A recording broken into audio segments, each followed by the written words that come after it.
কিছু বিদায় শব্দে লেখা যায় না, কিছু নাম সময়ের বুকেই অমর হয়। ট্রফি নয়, হৃদয়ের রাজ্য জয় করে যারা, তাদের শেষ ম্যাচেও থাকে এক অনন্ত পরিচয়। টরন্টোর রাতটা শুধু একটি ম্যাচের ছিল না, ছিল দুই কিংবদন্তির শেষ বিশ্বকাপ লড়াইয়েরও। 53 মিনিটে ইভান পেরিসিচের গোলে এগিয়ে গিয়ে স্বপ্ন দেখতে শুরু করেছিল ক্রোয়েশিয়া, কিন্তু VAR এর সিদ্ধান্তে পাওয়া পেনাল্টি থেকে 68 মিনিটে সমতা ফেরান ক্রিস্টিয়ানো রোনালদো।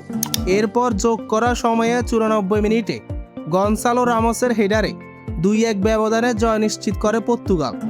নাটকীয়তার শেষ এখানেই নয়, একেবারে শেষ মুহূর্তে ক্রোয়েশিয়ার সমতাসূচক গোল অফসাইডের কারণে বাতিল হয়, আর সেখানেই শেষ হয়ে যায় মডরিচের বিশ্বকাপ স্বপ্ন।